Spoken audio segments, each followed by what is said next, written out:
Okay, good morning. And here is today's Substack reading and just a couple of poems. Today's reading is called "The Cells Are Listening," and the subtitle reads, "Loving the Body Without Condition."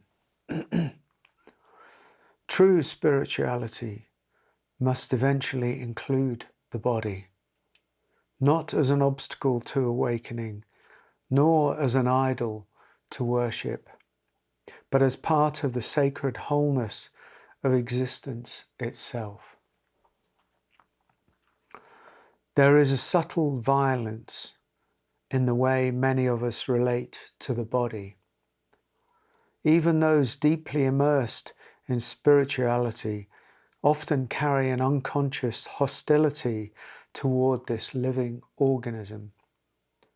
The body becomes a problem to solve, a burden to transcend, a machine to optimize, or a fragile structure to anxiously manage. We speak of awakening while quietly abandoning the very ground through which life is expressing itself. And yet, the body is not separate from consciousness. It is consciousness in form. It is life made tangible. It is the river of existence, moving as flesh, blood, nerve, sensation, and breath.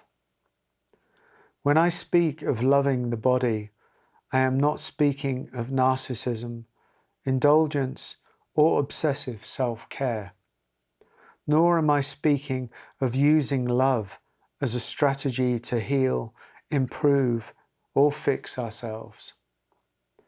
That very movement often contains subtle aggression, an inability to allow things to be as they are. I am speaking about something far simpler and far deeper. I am speaking about offering unconditional goodwill to this living cellular existence. To feel the body not as an object over there, but as one's own intimate field of life. To recognize that the contraction we feel psychologically is also reflected somatically. Fear tightens the tissues. Anxiety contracts the nervous system. Resistance reverberates through the cellular body like an echo. The body listens to every thought we repeatedly believe, every emotion we refuse to feel, every inner war we continue to fight. We are not separate from our cells. Our cells are listening to the atmosphere we create within ourselves. Many human beings live in a state of continual internal rejection. They may not consciously notice it, but underneath the surface, there is a constant message being transmitted inward. You are not safe. You are not enough. Something is wrong. You must become different before you can rest. The body absorbs this. The cells absorb this. Over years and decades, a profound tension accumulates within the organism. What would it mean to live differently? What would it mean to begin relating to the body the way we ourselves long to be loved?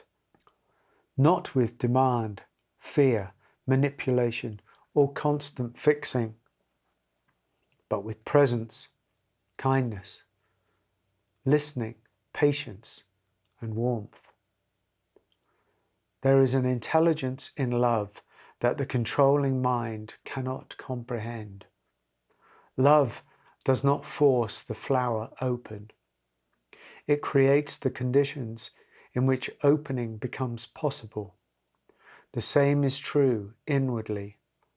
When the body is continually met with fear, control, harshness, and resistance, contraction deepens. But when it is met with gentleness, space, presence, nourishment, rest, and genuine listening, something begins to soften. The organism starts to trust life again. This softening is not merely physical, it is existential. One begins to leave the tyranny of problem thinking. The endless attempt to dominate life relaxes. A deeper harmony emerges between awareness and embodiment. This is why I feel that true spirituality must eventually include the body. Not as an obstacle to awakening, nor as an idol to worship, but as part of the sacred wholeness of existence itself. There is a form of non-duality that subtly rejects the human dimension. It speaks beautifully of awareness while remaining estranged from the vulnerable living organism through which awareness is shining. But a more holistic non-duality recognizes no separation whatsoever, not between spirit and matter, not between consciousness and the cellular body, not between transcendence and intimacy. Love moves everywhere, even into the cells, especially into the cells.